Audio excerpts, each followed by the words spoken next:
Assalamu alaikum students, how are you all? Hope you all are very fine children. And last session you have learnt about how to measure the thickness of a coin or cover page of your textbook and how to measure a curved path and measurement of area and units of measurement. Now in today's session you are going to learn about how to measure volume of irregular solids and volume of liquids and measuring an irregular plane surface and irregular surface also. So now let us enter into our lesson. Now let us see how to measure the area of a regular surface. For this you have to cut a cardboard into a shape of a rectangle having length 4 centimeter and 2 centimeter breadth as you are seeing here. Let us measure its area. The convenient unit to measure the area of given cardboard would be centimeter square. Take a centimeter graph paper. Each small square on this graph paper has a side equal to 1 centimeter. The area of each small square on this graph paper is 1 centimeter square. Now place the cardboard on the centimeter graph paper as you are seeing here in this figure 15 and draw its outline with the help of a sharp pencil. Now remove the cardboard and mark the shape as P, Q, R, S as you are seeing here. Count the number of squares inside the outline. The number of squares is 8. You can count here on the graph paper. Upper side 4 boxes are there and lower side 4 boxes. Total is 8 boxes, 8 squares. Area of cardboard is equal to the area covered by PQRS on the graph paper. Now we see area of PQRS is equal to total area of unit squares inside the PQRS. Now total area is we can say that 8 squares 8 into area of 1 unit square. If you see 1 unit square is 1 centimeter, we have already told. Now if we multiply 1 centimeter square with 8, we will get 8 centimeter square. In this case the cardboard we used has a regular shape, that is the shape of the cardboard is rectangular. Now can you relate the measured area to some formula of finding area? Can you relate it? Yes, it is length into breadth. Now children,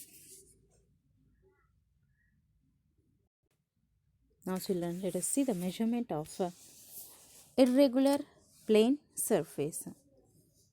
Let us find out the area of a surface like a banana peel or a leaf. Now here you can see how to find the area of a leaf which has irregular shape. Now place the leaf on your graph paper as you are seeing here in figure 16. Mark the boundary of the piece of leaf on the graph paper with a pencil. Now remove the leaf to find the outline or boundary of the leaf on this graph paper. Now count the number of complete squares, each of 1 centimeter square area inside the boundary. Also count those squares inside the boundary which are half or greater than half. Add to the number of complete squares. This total number of squares inside the boundary gives the area of the leaf. If there are n squares inside the boundary, the area of the leaf becomes n centimeter square. Neglect those squares inside the boundary which are less than half. This process will give us the value of area which is close to the actual area. Now let us see measurement of volume of liquids. Now, how can you measure the volume of liquids like kerosene, milk? So, we use some measuring cylinders to measure the volumes of liquids such as kerosene, milk, oil, water, etc. Now, the volume of liquids we express in units like liters and milliliters. Liter is represented with a symbol L and milliliter is represented with ml. So now let us measure how this cylinder. It is cylindrical in shape with graduations marked on its body. Measuring cylinders are available in different sizes. They are used in laboratories to measure a certain volume of a liquid and to measure milk, oils, etc. by shopkeepers. We can fill it with the liquid to be measured and then read the marking at the lowest point of the concave surface of liquid. We must bring our eyes in line with the level of the liquid and then read it. Now let us see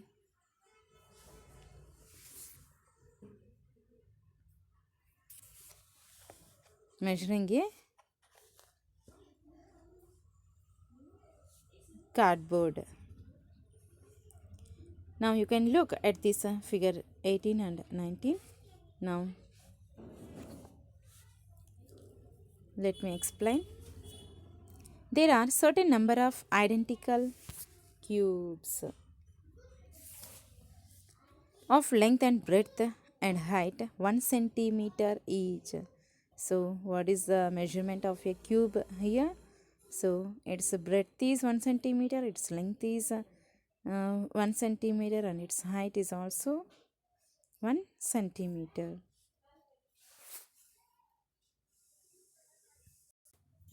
Now the length of cardboard box is 3 centimeter and its breadth is 2 centimeter and its height is 2 centimeter.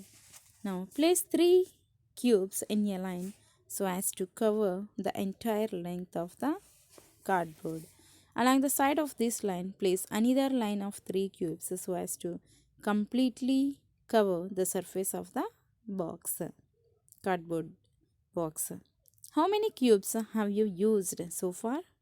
How many cubes do you need to cover the entire empty space in the box? Let us see. Place more cubes over this set of blocks so that the total space is occupied by the blocks. Now calculate the number of cubes occupying the rectangular cardboard box. How many cubes occupy the rectangular box? Can you guess the volume of rectangular box? Now let us see. Since each cube has measurement of 1 centimeter length, 1 centimeter breadth and 1 centimeter height, the volume of one cube is equal to 1 centimeter into 1 centimeter into 1 centimeter, that is 1 centimeter cube. We can write it as, which is known as 1 cubic centimeter, and we can write this as 1 centimeter cube. Cubic centimeter is a standard unit for measuring of volume of solids. Now, therefore, the volume of rectangular cardboard box seen here is equal to the total number of cubes occupying it.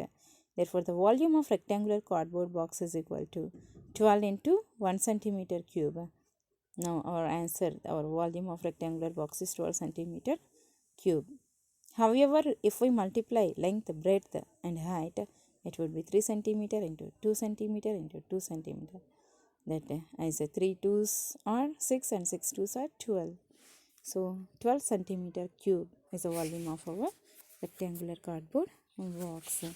Therefore, we can say volume of box is equal to its length into breadth into height. So now let us see how to measure the volume of irregular solids using a measuring cylinder like you are seeing here. Take a measuring cylinder and fill almost half of it with water. Record the volume of water like you are seeing in figure 20. Let us assume it is a centimeter cube or a ml. Now tie a small irregular solid stone with a fine cotton thread. Put the solid gently into the water like you are seeing it, figure 20. Into the water in the cylinder so that it is completely immersed in water. What changes do you notice in the water level of the cylinder? You may notice that the level of water in the measuring cylinder rises as the stone that displaces water equal to its own volume. Now record the new volume of water. Let us assume that new volume of water is BML. Now the volume of a stone will be the difference between the second volume and the first volume. That is, volume of the stone is equal to B minus A centimeter cube. If we assume B as 80 and A as 60, then if we subtract 60 from 80, we will get 20 centimeter cube.